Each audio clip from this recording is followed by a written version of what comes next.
അയില പൊരിച്ചതുണ്ട്, കരിമീൻ വറുത്തതുണ്ട്, കുടംപുളിയിട്ട് വെച്ച നിങ്ങളെല്ലാവരും കരുതുണ്ടാവും നിഷത്താക്ക് വട്ടായെന്ന്. അല്ലാട്ടോ, ഒരു വെറൈറ്റിക്ക് മാറ്റി പിടിച്ചതാ. ആരാലും ഒരു വെറൈറ്റി ഇഷ്ടപ്പെടാത്തത്? ഹലോ ഡിയേഴ്സ്, നിഷാസ് വ്ളോഗ്സിൻ്റെ ഒരു പുതിയ വീഡിയോയിലേക്ക് എല്ലാവർക്കും സ്വാഗതം. നമ്മളിന്നൊരു സ്പെഷ്യൽ മത്തിക്കറിയാണ് കേട്ടോ വെക്കാൻ പോകുന്നത്. അതിനായി തന്നെ ചട്ടി ചൂടായ ശേഷം എണ്ണയൊഴിച്ചതിലേക്കായി അരിഞ്ഞു വെച്ച സവോള ചേർത്ത് കൊടുക്കാം. കുറച്ച് ദിവസമായില്ലേ കണ്ടിട്ട്, ഒരു കുഞ്ഞു കഥയുണ്ട് കേട്ടോ. അതിൻ്റെ പുറകിൽ നല്ല ഫണ്ണി സ്റ്റോറിയാണ്. ഞാൻ എന്തായാലും അതൊരു വീഡിയോയിൽ പറഞ്ഞു തരാം. സവോള നന്നായി വഴഞ്ഞു വരുന്ന സമയത്ത് നമുക്കതിൽ ടൊമാറ്റോ ആഡ് ചെയ്യണം കേട്ടോ. അത്യാവശ്യം നന്നായി തന്നെ വഴറ്റിയെടുക്കണം. നമ്മൾ മത്തിക്കറിയും മറ്റു മീൻകറികളൊക്കെ വെക്കാമെന്നെങ്കിലും ഈ ഒരു രീതി പരീക്ഷിക്കുന്നവർ കുറവാണ്. ഇത് പരീക്ഷിക്കാത്തവരുണ്ടെങ്കിൽ എന്തായാലും ഒന്ന് പരീക്ഷിച്ച് നോക്കണേ. തക്കാളിയും സവോളയും നന്നായി വഴറ്റിയെടുത്ത ശേഷം അത് നന്നായി വഴറ്റി വരാൻ തന്നെ ഞാൻ കുറച്ച് ഉപ്പ് അതിൽ ആഡ് ചെയ്ത് കൊടുക്കുന്നുണ്ട്. നന്നായി വഴറ്റി കിട്ടിയ ശേഷം നമുക്കതിലേക്ക് മുളക് പൊടി ആഡ് ചെയ്ത് കൊടുക്കാവുന്നതാണ്. ഈ രീതിയിലാണോ ഇത് എല്ലാവരും വെക്കാമെന്നൊന്നും എനിക്കറിയില്ല. എന്തായാലും ഞാൻ കിട്ടിയ ഒരു പുതിയ ടെക്നിക്ക് നിങ്ങളായിട്ട് ഷെയർ ചെയ്തെന്ന് മാത്രം. മുളക് പൊടി ഇട്ട ശേഷം നന്നായി മൂപ്പിച്ചെടുക്കാം. പാട്ട് ഇഷ്ടമായോ എന്ന് കമൻറ്റ് ചെയ്യണം കേട്ടോ. ഭാവി ഉണ്ടോ? രക്ഷപ്പെടുമോ? ചുമ്മാ ചോദിച്ചതാണ്. അത് നന്നായി മൂത്ത് വന്ന ശേഷം നമുക്കിത് മാറ്റി വയ്ക്കാവുന്നതാണ്. ശേഷം ഒരു മൺചട്ടി എടുത്ത് അത് ചൂടായി വരുമ്പോൾ വളരെ കുറച്ച് ഓയിൽ അതിലേക്കായിട്ട് ഒഴിച്ചു കൊടുക്കുക. കുറച്ച് ശേഷം ചെറിയ ഉള്ളി അരിഞ്ഞുക, ഒരു പകുതി തക്കാളി, എത്രയും ഞാനിവിടെ എടുത്തിട്ടുള്ളൂ കേട്ടോ. ആ പകുതി തക്കാളിയും, ഇനി മാങ്ങ ഫ്രിഡ്ജിലുണ്ടെങ്കിൽ ഒരു 2-3 പീസ് മാങ്ങയും. ഒരു പ്രത്യേക ടേസ്റ്റാണില്ലേ മീൻകറിയിൽ മാങ്ങ ആഡ് ചെയ്യുന്ന സമയത്ത്. അപ്പോൾ അതും കൂടി ഇതിലേക്കായിട്ട് ആഡ് ചെയ്ത് കൊടുക്കാം.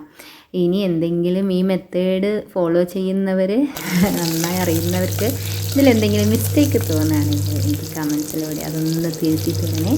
എന്തായാലും അതിൻ്റെ കൂടെ തന്നെ ഞാൻ 2-3 പച്ചമുളക് ആഡ് ചെയ്ത് കൊടുത്തിട്ടുണ്ട്. പിന്നെ ഇത് നോർമലി നമ്മളിത് കോക്കനട്ട് ആഡ് ചെയ്യാത്തൊരു ഫിഷ് കറിയാണ്. പക്ഷേ നമുക്കതിൻ്റെ ടെക്സ്ചറൊക്കെ കാണുമ്പോൾ ഏകദേശം കോക്കനട്ട് ആഡ് ചെയ്ത പോലെ ഉണ്ടാവും. നമുക്ക് ലാസ്റ്റ് കാണാം കേട്ടോ.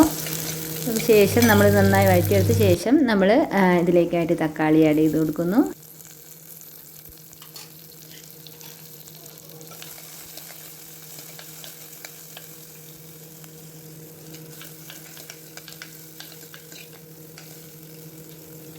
നമ്മൾ നേരത്തെ മാറ്റി വെച്ച അരപ്പിൻ്റെ കൂട്ടില്ലേ, അത് മിക്സിയിലിട്ട് നന്നായി ബ്ലെൻഡ് ചെയ്തെടുക്കുക.